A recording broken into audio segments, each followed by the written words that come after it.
Assalamualaikum warahmatullahi wabarakatuh. Shalom, Om Swastiastu, Namo Buddhaya, Salam Kebajikan.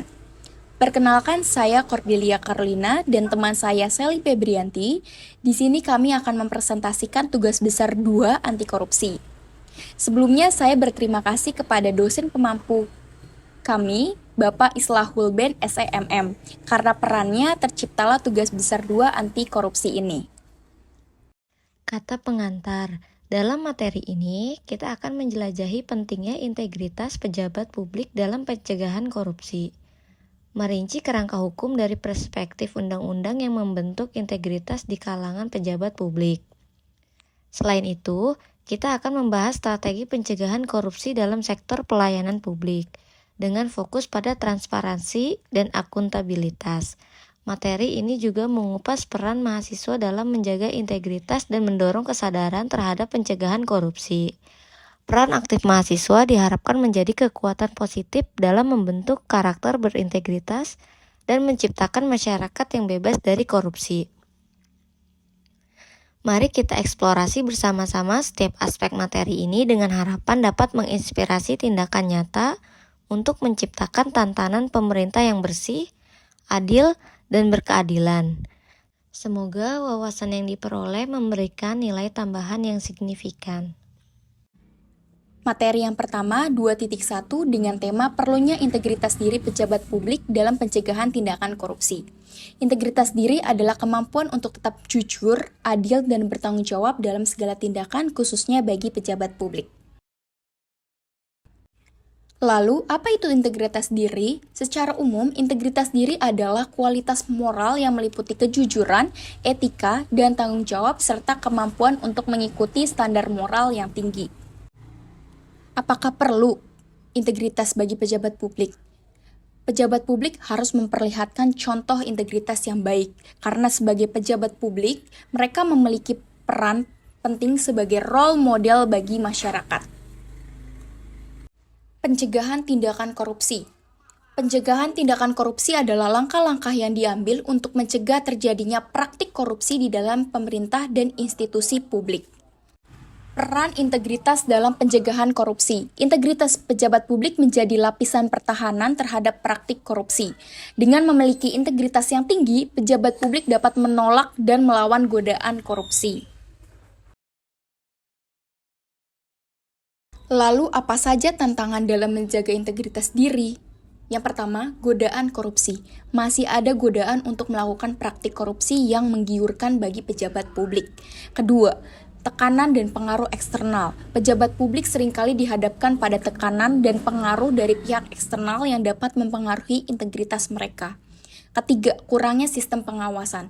Banyaknya pejabat publik yang bekerja tanpa pengawasan yang memadai dapat menjadi tantangan dalam menjaga integritas diri.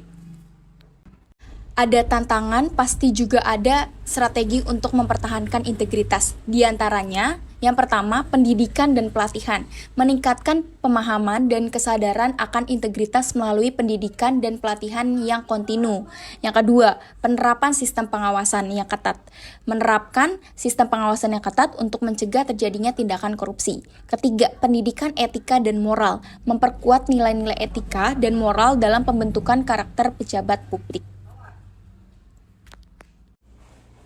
Lalu, apakah sikap kerjasama dalam membangun integritas itu penting? Jawabannya adalah ya, itu penting. Membangun integritas tidak dapat dilakukan sendiri. Kerjasama antara semua pihak, termasuk pemerintah, masyarakat, dan sektor swasta, diperlukan untuk menciptakan lingkungan yang bebas dari tindakan korupsi. Untuk materi selanjutnya, 2.2 dengan tema korupsi dalam perspektif undang-undang. Secara umum, korupsi merupakan perilaku yang merugikan negara dan masyarakat.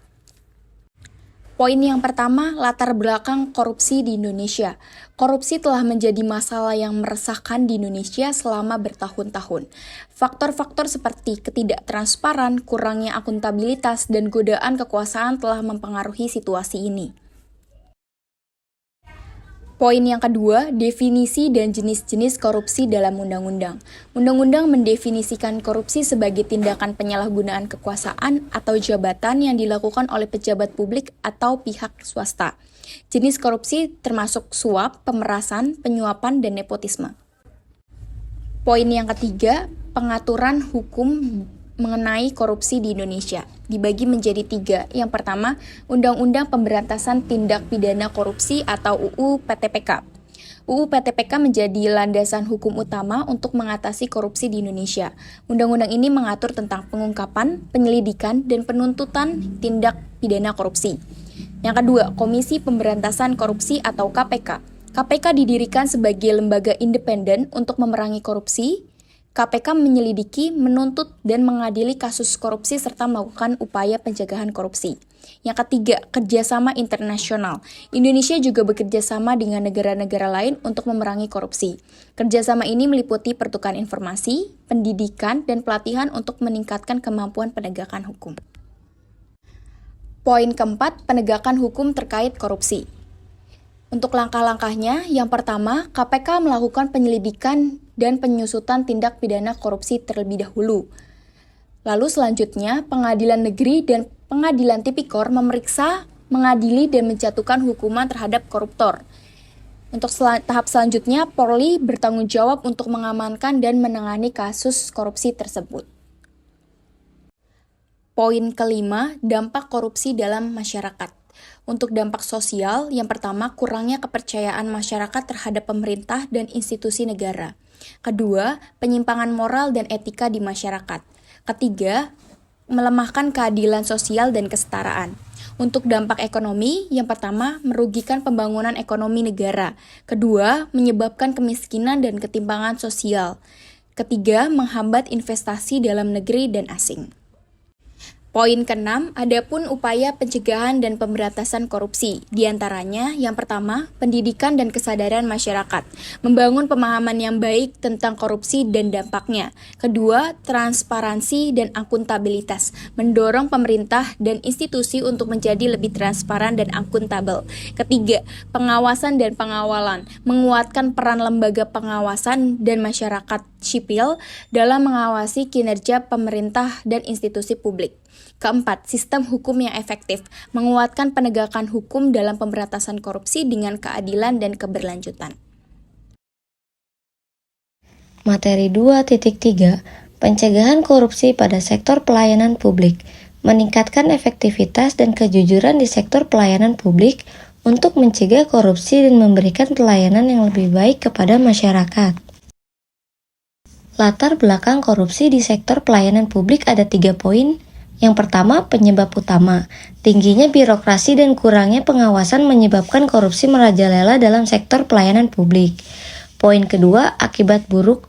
Korupsi menghambat pembangunan, mengurangi kepercayaan masyarakat, dan merugikan ekonomi negara. Poin ketiga, ada dampak pada masyarakat. Masyarakat harus membayar suap atau menghadapi pelayanan publik yang tidak memadai akibat korupsi dalam sektor ini. Selanjutnya, kerugian korupsi dalam pelayanan publik ada 3 poin. Yang pertama, kerusakan infrastruktur. Pembangunan proyek dilaksanakan tidak optimal karena korupsi mengurangi anggaran dan mengabaikan kualitas konstruksi. Poin kedua ada kesenjangan sosial. Korupsi berdampak pada distribusi sumber daya dan menyebabkan kesenjangan sosial yang lebih besar. Poin ketiga ada ketidakadilan gender. Praktik korupsi dalam pelayanan publik seringkali berdampak negatif pada perempuan dan anak perempuan. Materi selanjutnya ada regulasi dan lembaga dalam pencegahan korupsi. Ada 3, yang pertama, regulasi ketat, mendorong adopsi kode etik, pelaporan keuangan, dan sistem pengawasan untuk mencegah korupsi dalam sektor pelayanan publik. Yang kedua, KPK. Komisi Pemberantas Korupsi memiliki peran penting dalam memberantas korupsi dan memperkuat kerja lembaga di sektor ini. Poin ketiga, lembaga pengadilan, menjamin penegak hukum serta memberikan sanksi yang tegas bagi pelaku korupsi dalam pelayanan publik. Materi selanjutnya yaitu strategi pencegahan korupsi di sektor pelayanan publik. Yang pertama, penegakan hukum yang tegas. Memastikan penegakan hukum yang adil dan tegas sebagai upaya mendisiplin pelaku korupsi. Poin kedua, sistem pengawasan efektif. Menerapkan sistem pengawasan yang efektif untuk mengurangi celah korupsi dalam pelayanan publik. Poin ketiga yaitu pendidikan kesadaran pemimpin. Meningkatkan pendidikan kesadaran pemimpin publik tentang etika, integritas, dan tanggung jawab dalam mencegah korupsi. Selanjutnya, keterlibatan masyarakat dalam pencegahan korupsi ada 3 poin. Yang pertama, pendidikan publik, memberikan edukasi kepada masyarakat tentang bahaya korupsi dan pentingnya peran aktif mereka dalam mencegahnya. Poin kedua, komitmen bersama, membangun komitmen bersama antara pemerintah dan masyarakat untuk bekerja sama dalam mencegah korupsi di sektor pelayanan publik. Poin ketiga yaitu pemberdayaan masyarakat, mengembangkan model pemberdayaan masyarakat agar mereka memiliki peran aktif dan paham akan hak dan tanggung jawab mereka dalam pencegahan korupsi. Materi selanjutnya, peningkatan transparansi dan akuntabilitas dalam pelayanan publik. Poin pertama yaitu transparansi informasi. Memastikan informasi mengenai layanan publik dapat diakses oleh masyarakat secara mudah dan transparan. Poin kedua yaitu penggunaan teknologi. Memanfaatkan teknologi informasi untuk meningkatkan transparansi dan efisiensi dalam pelayanan publik. Poin ketiga yaitu pengawasan publik. Mendorong partisipasi masyarakat dalam pengawasan pelayanan publik untuk meningkatkan akuntabilitas. Dari selanjutnya yaitu pengawasan dan sanksi terhadap korupsi di sektor pelayanan publik. Poin pertama ada sanksi tegas. Memberlakukan sanksi tegas dan adil bagi pelaku korupsi dalam sektor pelayanan publik. Poin kedua yaitu pengawasan yang ketat. Meningkatkan pengawasan terhadap pelayanan publik agar korupsi dapat terdeteksi dan ditindak dengan cepat. Poin ketiga yaitu keadilan sistem peradilan. Mengutamakan keadilan dalam penanganan kasus korupsi agar pelaku dapat diadili dan dihukum seadil-adilnya. Selanjutnya materi 2.4. Peranan mahasiswa dalam pencegahan korupsi. Mahasiswa memiliki peran penting sebagai agen perubahan dalam mencegah dan memberantas korupsi di masyarakat. Partisipasi mereka sangat diperlukan untuk menciptakan perubahan yang bermakna. Materi selanjutnya yaitu pentingnya partisipasi mahasiswa dalam pencegahan korupsi. Ada 3 poin. Yang pertama, konsistensi. Mahasiswa dapat menjadi pilar utama dalam mencegah korupsi dengan menjaga konsistensi dalam tindakan anti korupsi mereka.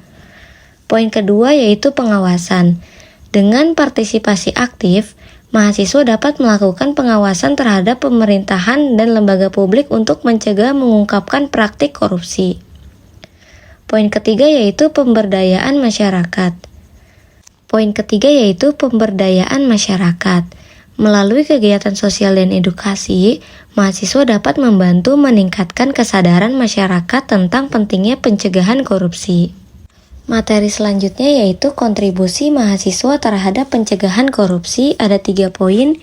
Yang pertama, perlembagaan. Mahasiswa dapat menginisiasi pembentukan lembaga dan organisasi anti korupsi di kampus untuk memperkuat peran mereka dalam pencegahan korupsi. Poin kedua yaitu pendidikan. Mahasiswa dapat menjadi penyuluh dan penggerak bagi rekan-rekan mereka untuk meningkatkan kesadaran akan pentingnya integritas dan etika dalam kehidupan berbangsa dan bernegara. Poin ketiga yaitu aksi nyata. Melakukan aksi nyata seperti terjun ke jalan, kampanye sosial, dan pendatangan petisi untuk menunjukkan sikap anti korupsi mereka. Materi selanjutnya yaitu strategi yang bisa diadopsi oleh mahasiswa dalam pencegahan korupsi. Ada 3 poin. Yang pertama, pendidikan anti korupsi, menyelenggarakan seminar, lokakarya, dan pelatihan untuk meningkatkan pemahaman mahasiswa tentang korupsi dan bagaimana mencegahnya. Poin kedua yaitu kerjasama dengan institusi. Bekerja sama dengan institusi pemerintahan dan lembaga anti korupsi untuk mengembangkan program kerjasama dalam pencegahan korupsi. Poin ketiga yaitu jaringan alumni. Membentuk jaringan dengan alumni yang telah berhasil dalam memberantas korupsi untuk mendapatkan motivasi dan bimbingan. Dan materi yang terakhir yaitu tentang tantangan yang dihadapi mahasiswa dalam pencegahan korupsi. Ada 3 poin. Yang pertama ada tekanan dan intimidasi. Mahasiswa sering menghadapi tekanan dan intimidasi dari pihak yang berkepentingan dalam kasus korupsi yang melibatkan elit politik dan bisnis.